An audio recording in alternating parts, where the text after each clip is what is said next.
What's up, Early Edge family? I am the Counselor of Cash. This is the Early Edge, and happy Wednesday. I got to be honest, when I see this chat before we even get the show started, and I see everything in there. For example, Mark Thomas, he says 2 words, day baseball. Well, you stole the words right out of my mouth because we've got a couple day baseball games to talk about on this show. But let's see what we did last night. The recap screen from Tuesday, 5-3.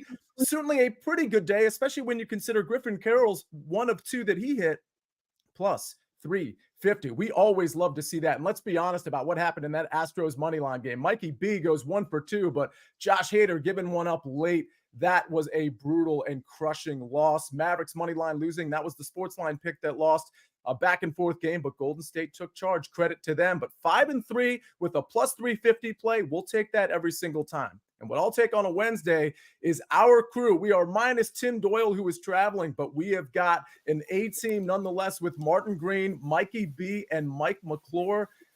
Ladies and gentlemen, by the way, Sia first 5 was sweat-free, says James Murphy. It sure was. Really good to get my first 5 in against, of all teams, the 5-0 New York Yankees. Sweat-free after the first inning. Really like to see that. But we got to start, if y'all don't mind, I got to start with some NC State action because we're about to kind of get into a lot of this Final Four analysis. I'll be on CBS Sports HQ later tonight in that 6 o'clock hour to talk some baseball, to talk some Final Four. Can we just talk real quick before I say hellos about NC State? And Mike, I want to kick this to you ultimately, and I actually want to go to all 3 of you to see if there's some sort of equivalent to what we're seeing with NC State. But NC State pre-tournament, 1,000 to 1 to win. And if you rolled NC State over, I mean, we'll see the winnings in a second. If you just bet NC State from the beginning of, let's say, the ACC tournament and rolled it over, oh my gosh, well, you have cashed in. Mike, I got to ask you, your initial reaction to NC State making the Final Four, and what were their odds? What were your model odds before this tournament started? Yeah, as far as the model odds, weren't even calculating because they weren't relevant. They had to win the ACC tournament to get in, right? So it was a beautiful situation. We talk about it in NFL and some of the others when you're rolling over on the money line parlay. You can do that when you get to win and advance only situations, and that's what they were in. So usually you only get this for 3 or 4 games in the tournament there, but you got it for multiple tournaments there because the only way they could advance to the NCAA tournament was to continue to win. It wasn't a scenario where they had done enough to get in. If they had lost in the final, they had to win everything to get in. But as far as them in the Final Four here, I think that, they've been phenomenal at times, but I think we have to also look at the path to getting there. They had a pretty easy path overall, thanks to Oakland upsetting Kentucky, getting that matchup with Oakland, getting through that. And then Marquette, they had a great win there. And then catching the break, not having to face Houston here because they lost their best player against Duke. Just one of those situations where when they got to that important game against Duke, it was a significantly different matchup for them, one that they were friendly with because they play them multiple times per season. But heck of a run for them. Been a lot of fun to see DJ Burns.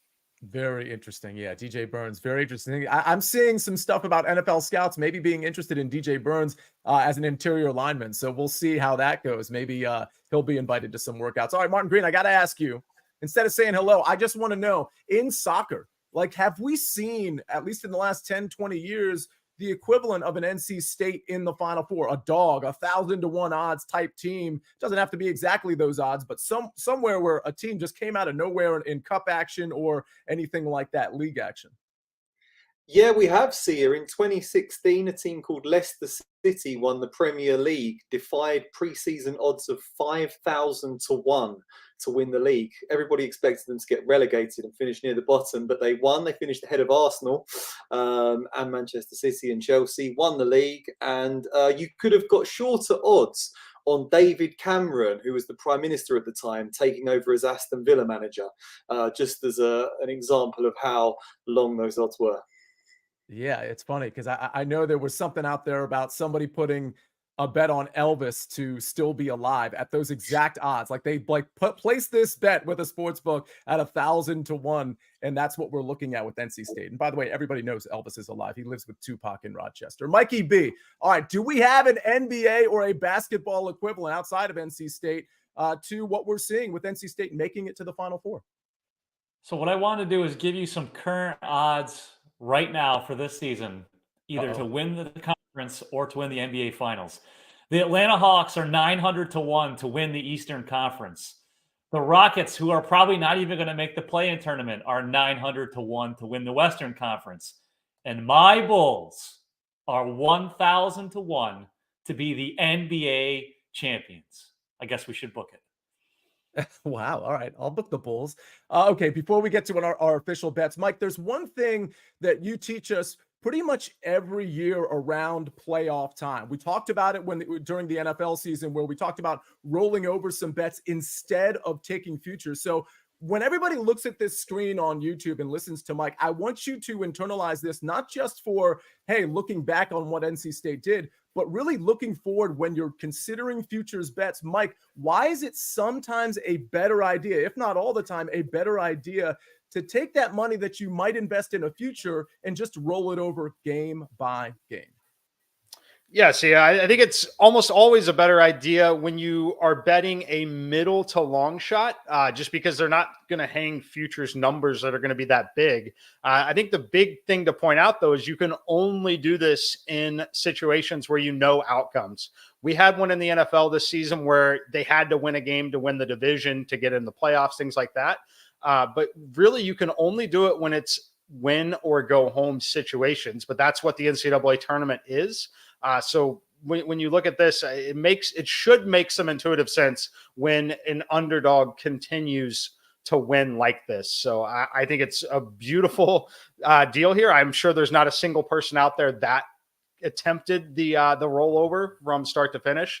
I'm sure there are many people that have rollover parlays on teams like UConn, et cetera here, which is still, this is one of those situations where you would have had better value on UConn rolling over than a future number at the start of the tournament.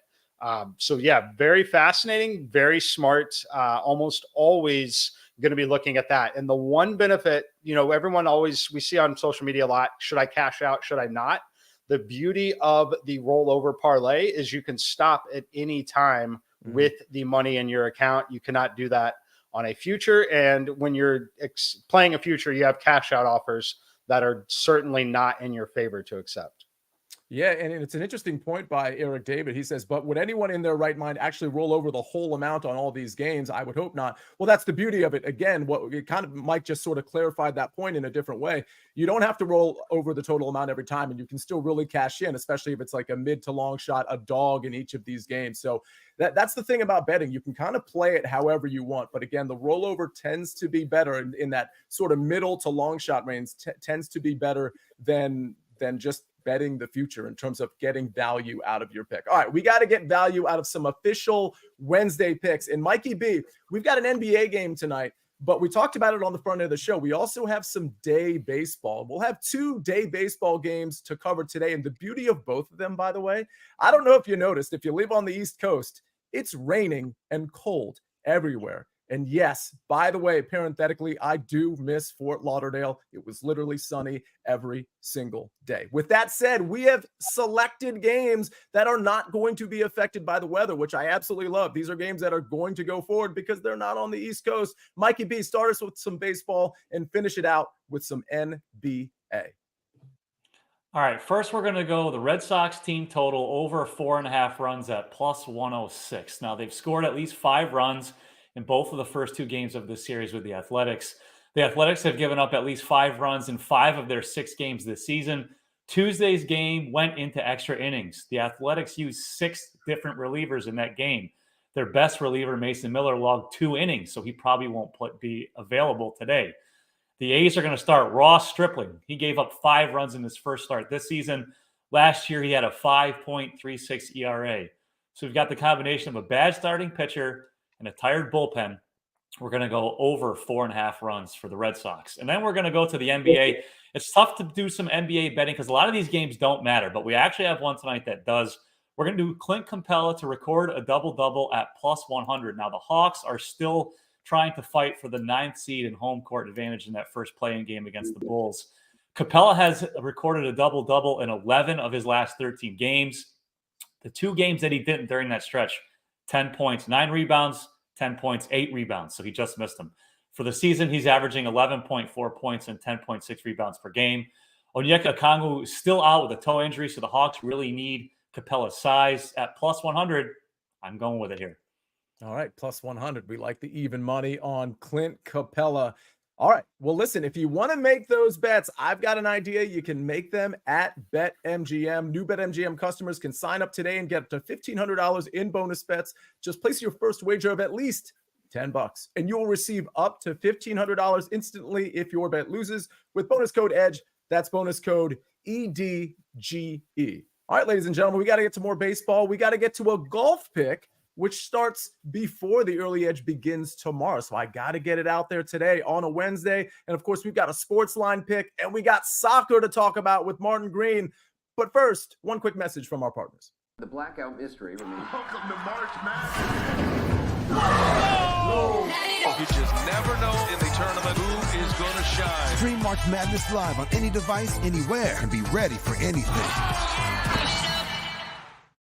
We are back on the early edge presented by BetMGM, and a couple of things I'm noticing in the chat. First of all, some of you are early wedge fans. Early wedge is already in your feed. We recorded it yesterday. We always go live at 7 o'clock, and we had a couple things happen in the chat. One was initially from David Tock, who recommended a 3-ball that I think everybody in the chat, including myself, thought was a tournament 3-ball. Well, it turns out it's a round 1 3-ball, and as soon as it was brought to my attention, I was like, yeah, this one looks really good. So I'm going to recommend that 3-ball. And by the way, Mark Thomas, he says Northeast Grit, which means he was watching the early wedge yesterday too. And he listened to my soliloquy about how maybe perhaps the Arizona Wildcats and the West Coast in general a little soft compared to some of these East Coast teams. You'll have to go back and listen to that rant if you want. All right, round 1 3-ball. This one starts at around 8:30, 8:25 in the morning Eastern Standard Time tomorrow. It's Aaron Rye. Thank you, David Tock, for pointing this one out. I like Aaron Rye in this tournament. I talked about it yesterday.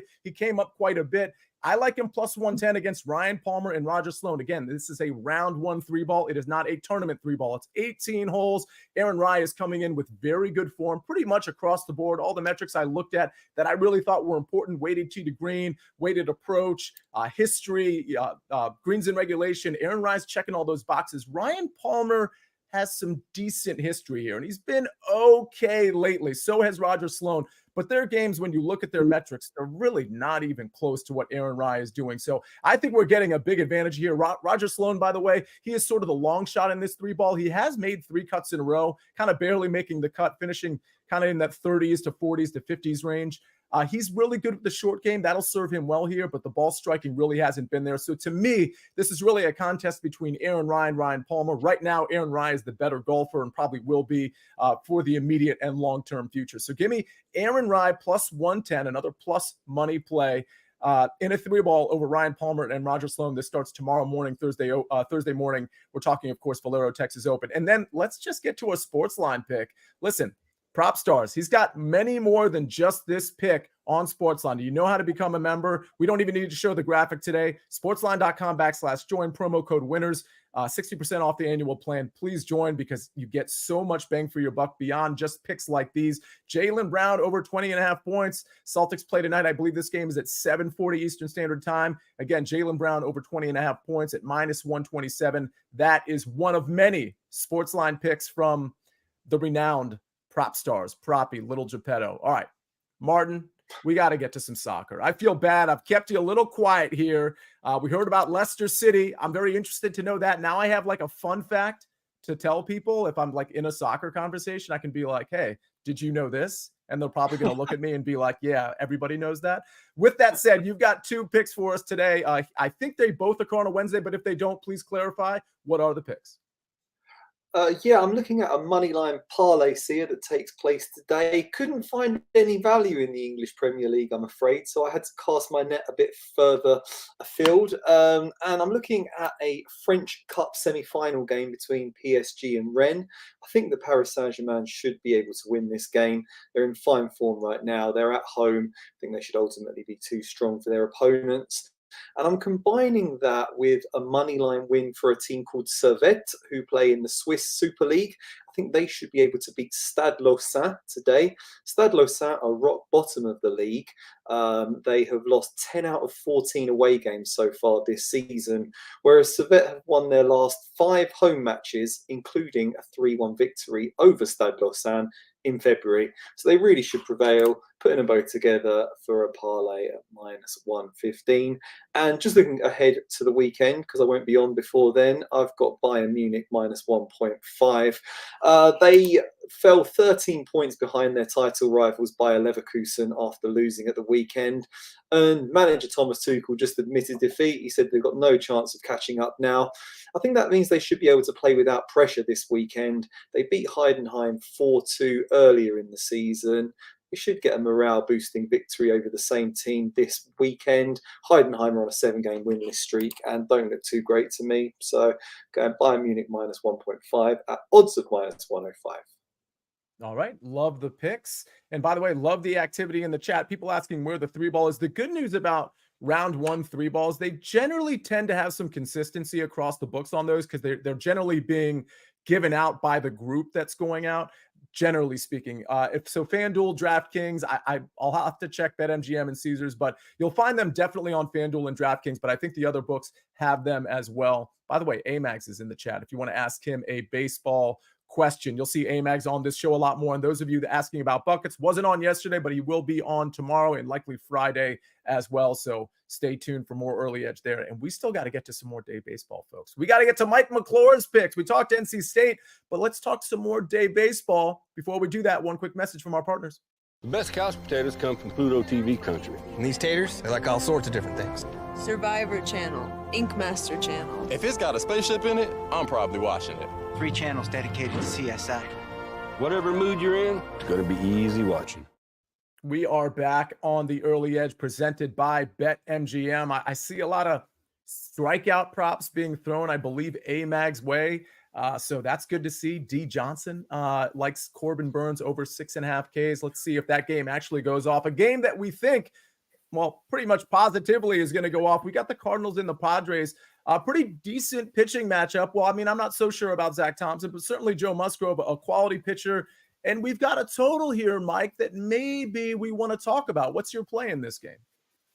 Yeah, see, I'm looking at the total in this one. I went under 8.5. I really believe the number should be 8 here. I do not think we should be cashing this ticket with a 5-3 baseball game, which is exactly what we can do at this point. When you look at the pitching matchup, though, we all know how good Joe Musgrove has been throughout his career. Not a great opening start, but I like him in this particular matchup. Really been good at inducing soft contact. But Zach Thompson, the guy I think we should talk about a little bit, I'm expecting good things from him this season. First of all, I love his pitch arsenal. So he's got a nice mix. His actually, like the pitch that he leads with and throws the most is a slider. A lot of pitchers, it's typically some form of a fastball, but it is a slider here. He also throws a four-seam fastball and a fork ball. I think he's going to have a lot of success with that. It's his age 26 season, typically where you see starting pitchers like this that are good. Really take that step forward. And that's what I expect here. But even looking back at his data last year, expected weighted on base average, identical to his actual, right around league average, now in an incredible pitching environment. Essentially the best pitching environment in all of Major League Baseball outside of Seattle. So it doesn't really get better than that. And then you look at what the bullpen situation looks like. They got 6 innings out of the starter last night, 7 innings the night before. Should be good news here for the Cardinals side. And then for the Padres, they got 7 out of Darvish last night. And Musgrove certainly will have the long leash if he's pitching well here. So I think this number is too high considering the ballpark and these teams. And then the last thing to note, anytime you get day baseball in the later half of a series like this, there's very high probability, at least later in the season, that you're certainly going to see watered down lineups with a star player missing. I think it's very possible with both of these teams the way they played in the past. So let's go under 8.5 here, Cardinals Padres. And let me ask you this, because Nola Face has a question that is near and dear to my heart since it's first 5 related. Would you lean towards the first 5 under a 4.5 as well, or do you just prefer to get that 8.5 number?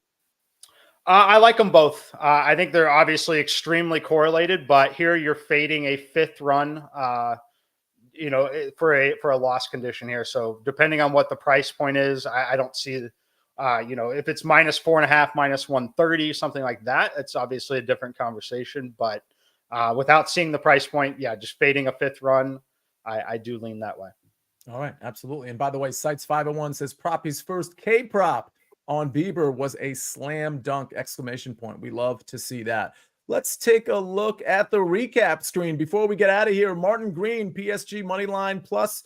Oh, I don't know that I heard the pronunciation here. Let's give it a shot, Martin. Servetti money line -115. Beautiful. Servette. Servette. All right, the first one. Bayern Munich -1.5, -105. I got to do my job better. I should have been listening, Martin Green. That's on me. Valero, Texas Open, round 1. 3-ball, Aaron Rai +110 over Ryan Palmer and Roger Sloan. Mike McClure, this is afternoon baseball, folks. Cardinals, Padres under 8.5. And Mikey B, more afternoon baseball. These games are at 310 and 410. Just so you know, Red Sox team total over 4.5 at plus money. And Clint Capella, double at plus money. Technically even money, but it's got a plus in front of it. And SportsLine picks from Prop Stars. He's got more on SportsLine, folks. Jaylen Brown over 20.5 points at -127. Those NBA games that we've got plays on, both of them, they start at 7:40. And we start this thing up again tomorrow at 10 o'clock in the morning. We'll see a similar cast of characters. We'll have Buckets back. By the way, I know we missed Tim Doyle. He'll be back next week as well. But we had a great crew today. I loved the picks that we diversified the portfolio a little bit from a sports standpoint like we always do. But to have some day baseball back, I like that we started the show there. I like that we're finishing the show there. Let's hope we cash those early tickets. On behalf of Jake the Snake on the 1s and 2s and 3s and 4s, Mike McClure, Mikey B, Martin Green. This has been the Early Edge. Go out and have a great Wednesday, everybody. Stay positive. We'll cash some tickets along the way. I am the counselor. This is the Early Edge. We rest our case.